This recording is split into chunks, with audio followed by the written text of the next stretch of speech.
Ya, bismillahirrahmanirrahim. Assalamualaikum warahmatullahi wabarakatuh. Selamat pagi Ananda semuanya. Bagaimana kabarnya hari ini? Tentu dalam keadaan sehat, bukan? Nah, semoga kita semua selalu ada dalam lindungan Tuhan Yang Maha Esa ya. Tak lupa juga Ibu mengingatkan untuk selalu patuhi protokol kesehatan supaya pandemi ini cepat usai dan kita semua bisa belajar kembali di sekolah. Kita akan melanjutkan pembelajaran di tema 1, subtema 2, pembelajaran 6. Nah, tapi sebelum Ibu melanjutkan pembelajaran, Ibu ingin bertanya, pada pembelajaran sebelumnya, Ananda sudah belajar apa sih? Coba ada yang masih ingat? Nah, pada pembelajaran sebelumnya, Ananda sudah belajar mengenai kegiatan ekonomi di negara-negara Asia Tenggara. Selain itu, juga sudah belajar membuat rancangan pembuatan karya seni patung ya.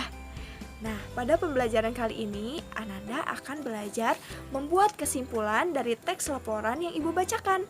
Selain itu, Ananda juga akan belajar mengenai penerapan sila kelima Pancasila dalam kehidupan sehari-hari. Wah, akan sangat menyenangkan bukan pembelajaran kali ini? Nah, namun sebelum kita memulai pembelajaran, tentu alangkah baiknya kita berdoa terlebih dahulu supaya pembelajaran hari ini bisa bermanfaat bagi diri kita dalam kehidupan sehari-hari ya. Nah, silahkan Ananda berdoa sesuai kepercayaan masing-masing. Berdoa dimulai.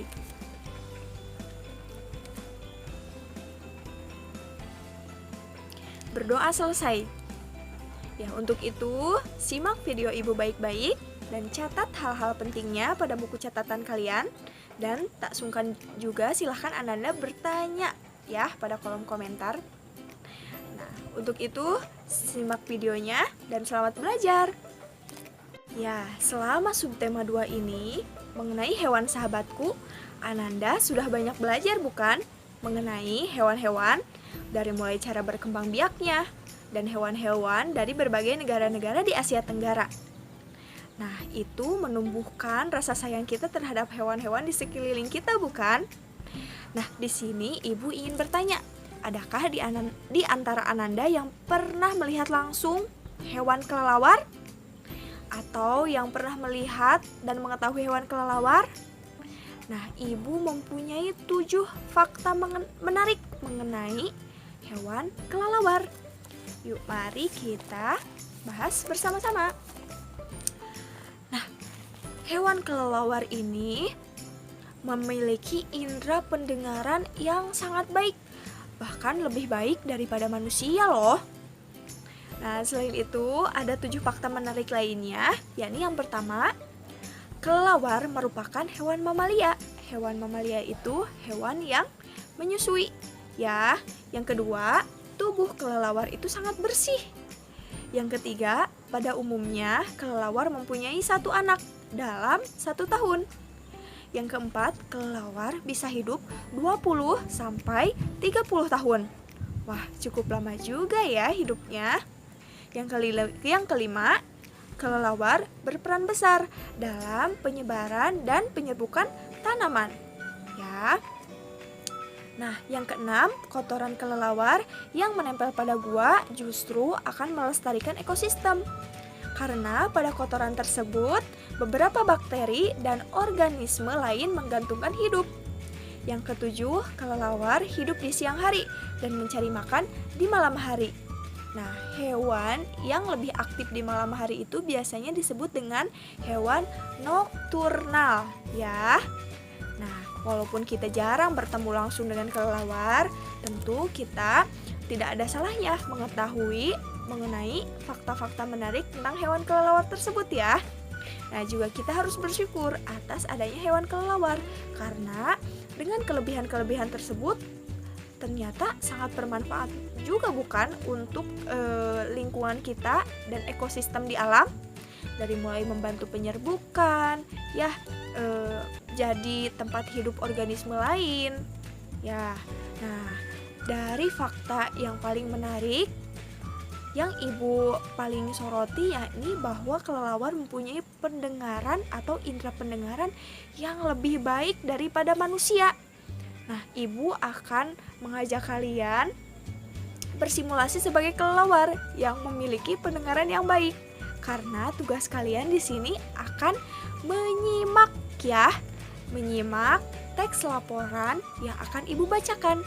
Kemudian kalian tentukan kesimpulannya. Ya, masih ingat tidak bagaimana cara membuat kesimpulan yang baik itu seperti apa? Ananda baca atau simak teks yang disajikan. Kemudian tentukan ide pokoknya dan tulis ulang dengan bahasa kalian sendiri. Ya, siap? Nah, Ibu di sini mempunyai teks laporan yang berjudul Fakta Unik Tentang Penyu. Ya, simak baik-baik teks yang akan Ibu bacakan. Kemudian buat kesimpulannya ya. Oke. Fakta unik tentang penyu. Penyu merupakan salah satu jenis reptilia yang sebagian besar hidupnya dihabiskan di laut. Hewan itu memiliki cara unik dalam berkembang biak.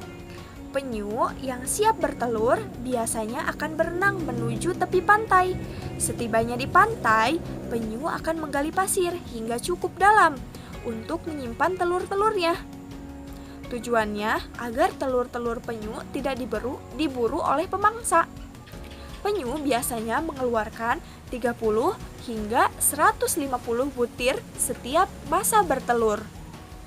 Setelah menetas, anak-anak penyu itu bergegas pergi ke laut. Terangnya cahaya bulan di atas samudra serta kemiringan lereng pasir dapat membantu anak-anak penyu mencari arah menuju laut. Nah, silahkan Ananda bisa ulangi teks yang Ibu bacakan. Kemudian silahkan buat kesimpulannya dan tulis pada buku catatan kalian. Siap? Nah, harus hati-hati konsentrasi ya. Jangan kalah indera pendengarannya dengan kelelawar. Setelah selesai, di sini Ibu akan mengajak kalian untuk ke kegiatan selanjutnya. Karena Ananda sudah belajar membuat kesimpulan, maka kegiatan selanjutnya yakni Ananda akan belajar mengenai penerapan sila kelima Pancasila dalam kehidupan sehari-hari. Coba ada yang masih ingat bagaimana sih bunyi sila kelima Pancasila? Ayo. Bunyi sila kelima Pancasila yakni keadilan sosial bagi seluruh rakyat Indonesia. Nah, sila kelima Pancasila ini bermakna tujuan bangsa Indonesia adalah tercapainya masyarakat Indonesia yang adil dan makmur, baik lahir maupun batin. Nah, keadilan merupakan salah satu tujuan negara Indonesia sebagai negara hukum. Ya, penegakan keadilan akan membuat kehidupan masyarakat Indonesia menjadi aman, tentram, dan sejahtera. Untuk mencapai keadilan diperlukan nilai keselarasan, keserasian, dan keseimbangan yang menyangkut hak dan kewajiban seluruh rakyat Indonesia. Nah, di sini Ibu akan menyebutkan beberapa pengamalan sila kelima Pancasila dalam kehidupan sehari-hari ya. Nah, yang pertama, bersikap adil ya. Dari sila kelima Pancasila-nya saja itu sudah jelas ya, keadilan sosial bagi seluruh rakyat Indonesia. Untuk itu kita harus mulai latih diri kita untuk selalu bersikap adil.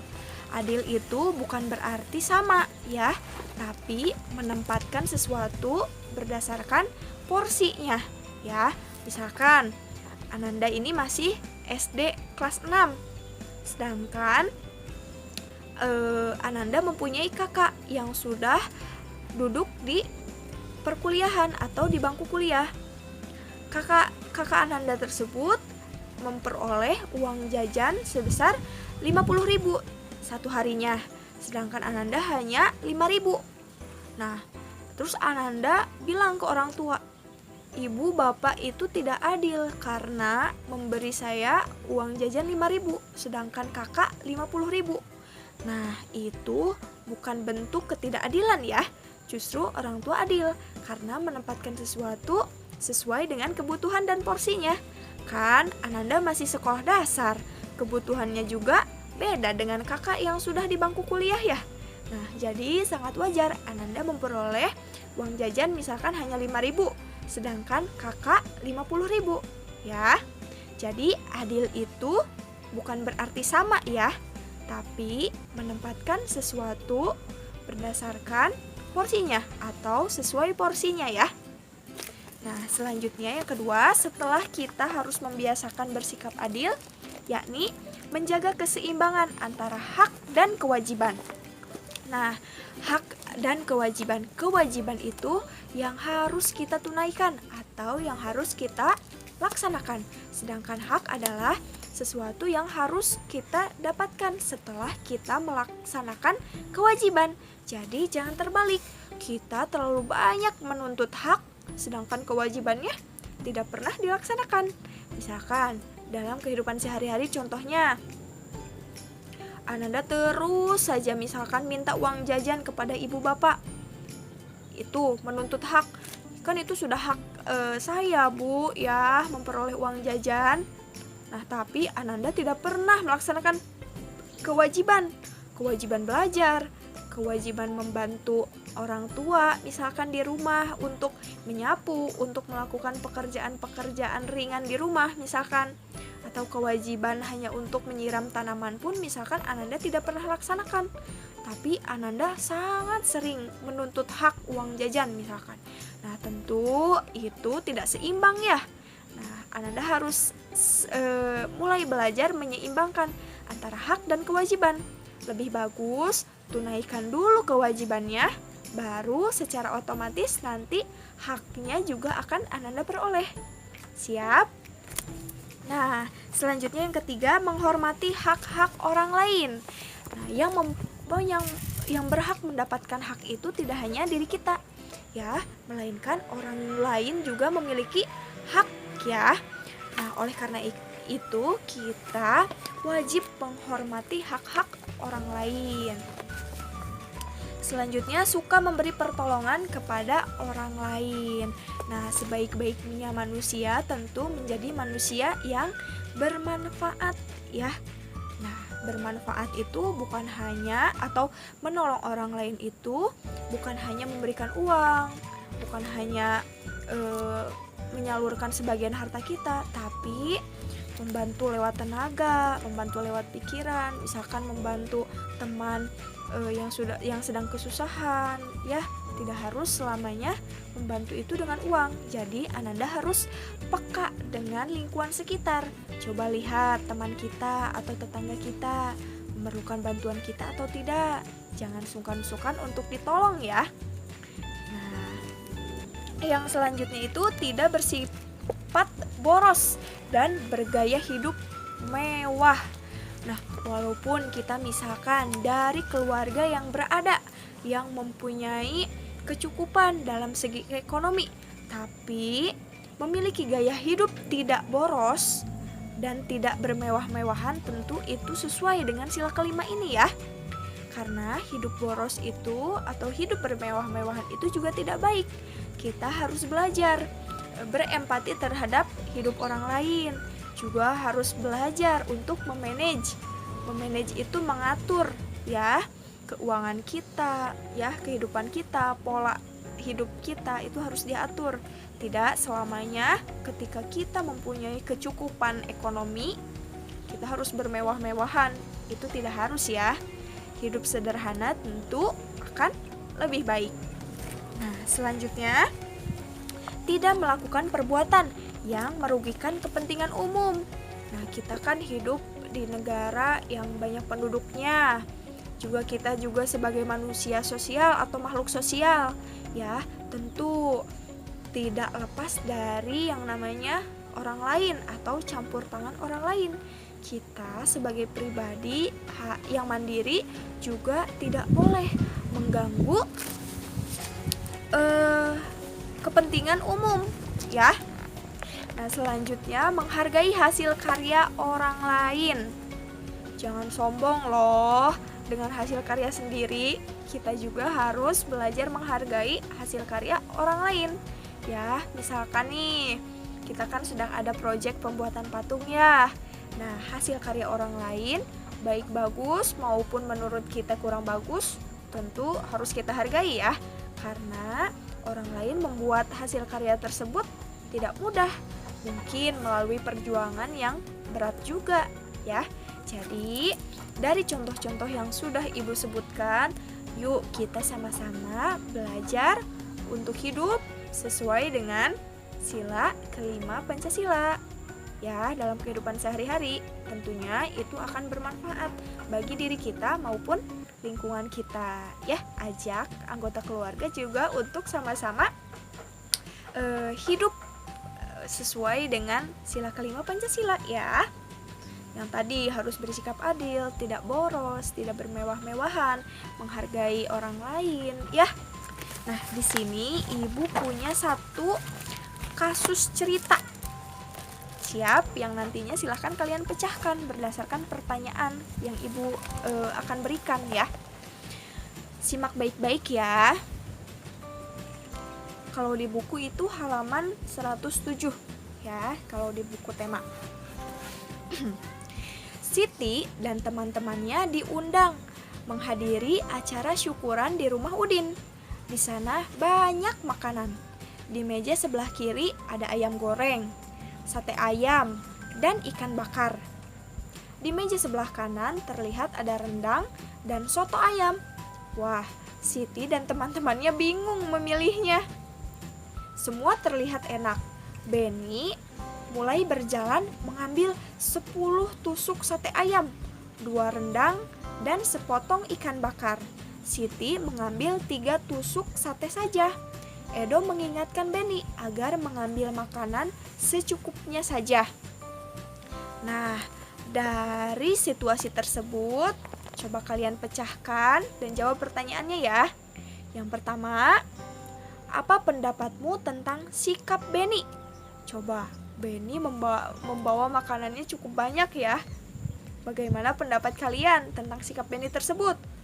Yang kedua, apa pendapatmu tentang sikap Siti? Siti tadi hanya membawa 3 tusuk sate saja.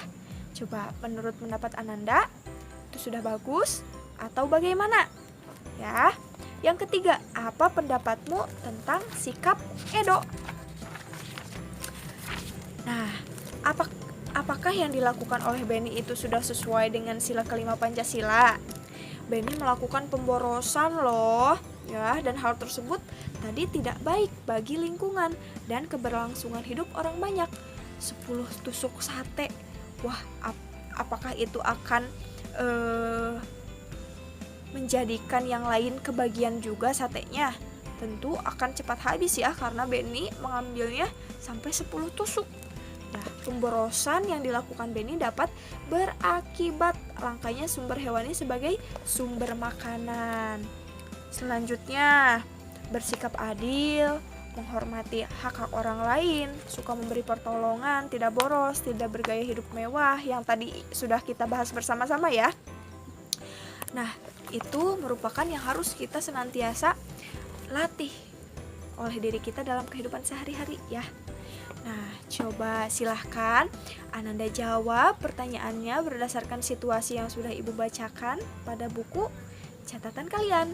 Ananda juga silahkan boleh menuliskan contoh-contoh penerapan dalam kehidupan sehari-hari, tentunya yang sesuai dengan sila kelima Pancasila. Siap? Nah, pembelajaran hari ini sangat menyenangkan bukan? Ananda semua sudah belajar tadi bersimulasi sebagai kelelawar yang mempunyai indera pendengaran yang baik ya. Ananda tadi menyimak Ibu yang membacakan teks laporan mengenai fakta unik tentang penyu ya, yang hasilnya Ananda sudah berhasil membuat sebuah kesimpulan. Nah, selanjutnya juga Ananda sudah berhasil memecahkan persoalan mengenai Benny ya, Apakah sudah sesuai dengan sila kelima Pancasila atau belum?